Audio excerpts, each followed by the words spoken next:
Hey everybody, it's another beautiful day here in Pennsylvania. This is Eric from Sensory Dad.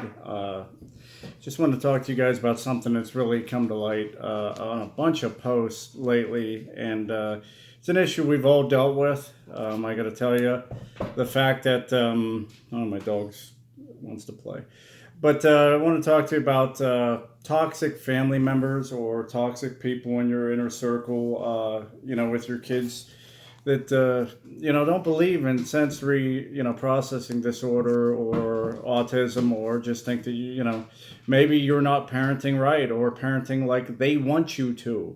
That your child isn't different, it's just you that's different, and you're not correcting the behavior properly. So my wife and I found this website that we use, and it really opens your eyes to what your child is going through.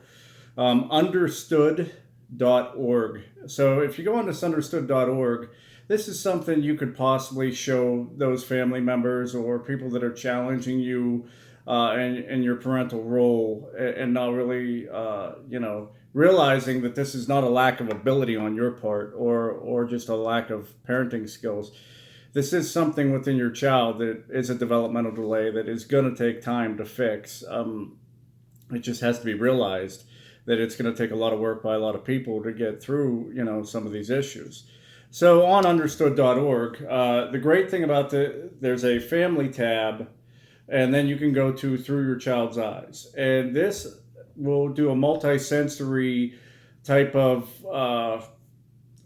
role playing kind of thing, to where you can do a test, and you can do it to where they'll have background noise shoveled in. The one that we did last night was really cool. We do this. I don't know. I guess it just kind of helps us realize, how far we've come, and that we need to continue to evolve as parents. Um, you know, just seeing the noises in the background, and the ambient sounds and horns blowing and everything, and you're trying to do a task, and it challenges you to do a task while all these inputs, these sensory inputs, are bouncing around outside, and it's super difficult. We failed every test, by the way. We failed miserably. We didn't get to see the elephant or whatever it was on the one that we did. But just a great resource, and understood.org is the resource. Just something to look at.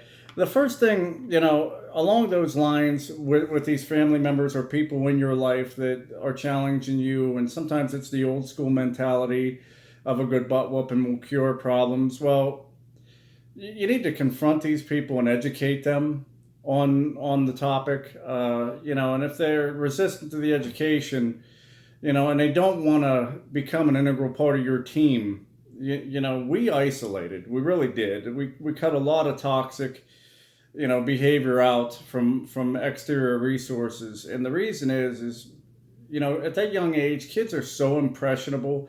Even if it's like snide comments, or, whenever you're hearing this criticism of you right in front of your child, you're not the one that needs criticized here.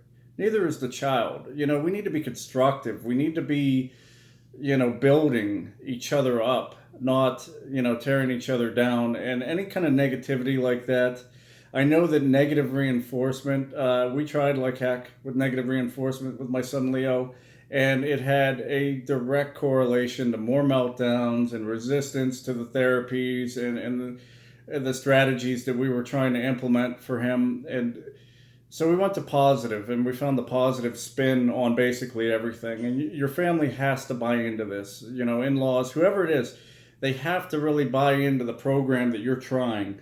Because if they don't, it's only going to slow the progress of your child, getting closer to being fully functional within all environments that you're in. You can limit exposure. I know you can't just cut people out of your lives. It's challenging. Some people that I've met through this process, they have to rely on other people because work or the pandemic or anything like that.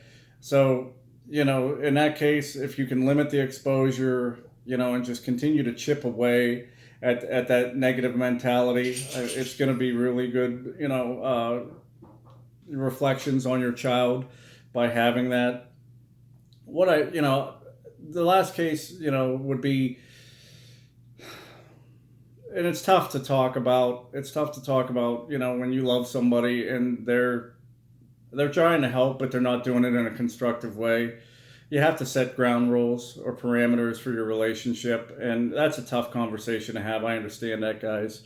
Hey, I don't need advice. I don't want any of this in front of my child. If we're going to do this, we're going to do it over the phone, or we're going to do it when they're at school or something like that. We can have that talk. But I certainly don't need to be undermined in front of my child that I have to build up, with the coping strategies and mechanisms, and to give them these abilities that are or delayed, in developing. You know, I don't need any more. This is hard enough, guys. This is really, really hard enough. You get on the team or get off the team. Get out the way. And just get on board. Try the resources that are out there, or look at the videos of parents. Like I put up a meltdown. I have a ton more meltdown videos, but I think that you all realize that your child and what works for my child. My degree is in Leoology, the study of Leo, and living day to day with him for the past couple of years as a stay-at-home father. I've got a master's in Leo. I've got a doctorate in Leoology. I know what makes this kid tick, and I know how amazing of a person he is. And sometimes it just doesn't come through to everybody because of the challenges and the breakdowns that he has. And people that really love you are going to want to buy into this and know that you're really hurting inside. But if you mask this, I talked to one girl the other day, and God, it was, I just remembered back to a couple years ago, to where you're sitting there and everything internally is building up, and you don't let it out because you're trying to be strong for your child, or you're trying to be strong for your family, and you don't know anybody who's had struggles like this, and so you don't want to be the one. You don't want to be singled out. You certainly don't want your child to be singled out as special needs or anything like that. And that really, I think that mentality has got to change within ourselves. It certainly changed within us, and it changed to a positive. Because we're hopelessly trying to be positive about this whole situation. Is that, yeah, he does need a little bit of extra help, and guess what? I'm giving it to him, and we're going to be better than any other kid out there because of all the extra work we're putting in, and the therapies, and the work that we do with him. So, we're building somebody stronger, like the $6 million man. I'm building somebody that's going to be stronger and more resilient to grow up and be a great member of society, and to accomplish things that I could never accomplish as a man, because I didn't have that father figure like my son has. And that's really the overall goal, is your child. So you just need to keep that in the forefront. But you also need to worry about your own mental health. And toxic people are not going to help in any way. I can't see any situation that I've ever been in that negative reinforcement or negative behaviors have really helped this scenario. I just think that, if you see, on this website, the understood.org, if you could see through your child's eyes, and really, if you don't have an understanding of how difficult it is for them on a daily basis, this will really help you out. I think it's a great resource, like I said again. But you are your child's best resource. You are your child's best advocate. And if you allow somebody's negative or toxic behavior, or even critical behavior, there has to be some praise mixed in there. And praise has been a real blessing for us once we realize that Leo responds, 1,000 times better to the praise than he does to any kind of negativity. Like, to be able to spin the bad things into positives, is a real help. The one thing you got to realize too is, like I said, my master's in Leoology.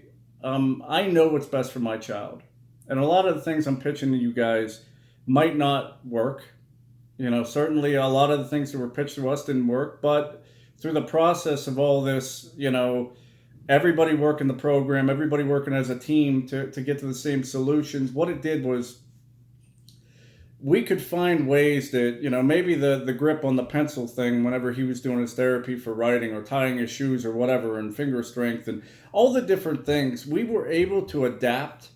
Adaptability is huge. We were able to adapt what the OT or what the counselors were teaching us and the play therapies and the PCITs and sleep studies to have some kind of, spin-off of actually what their intention was to get to the end result.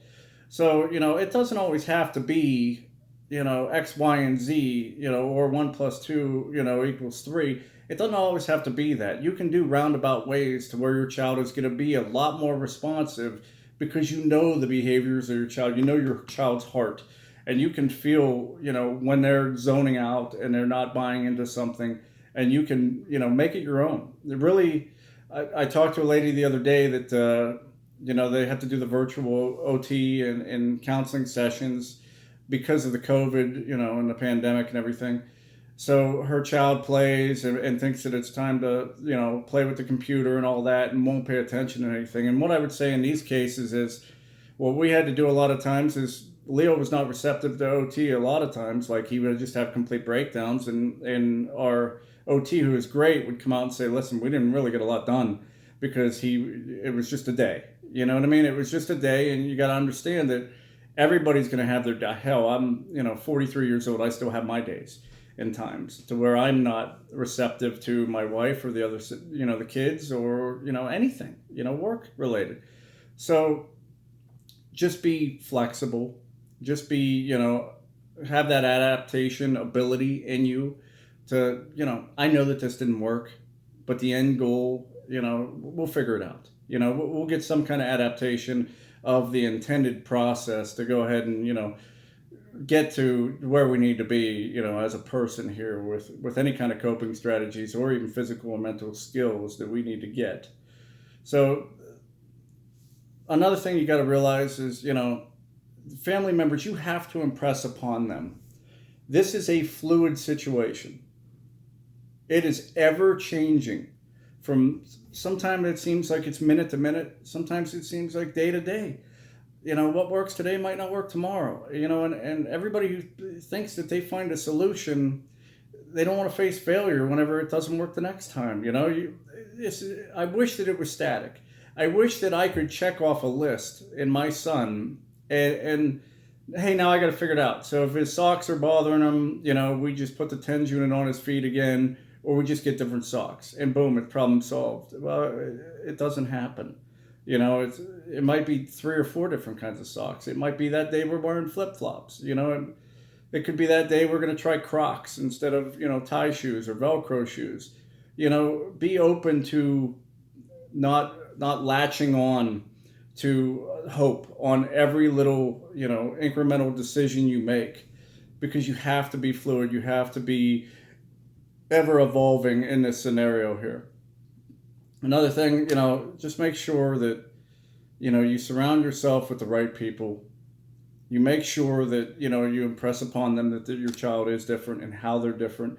If they don't believe you in that sense, if the resource I gave prior with Understandorg and putting yourself in their shoes doesn't work, UC San Francisco, California San Francisco University, and you might be able to find it online. I couldn't find the resource, but I just looked at it about a week ago. But my wife was showing the brain scans of 2 children, one of which does not have sensory issues and one of which that does have sensory issues.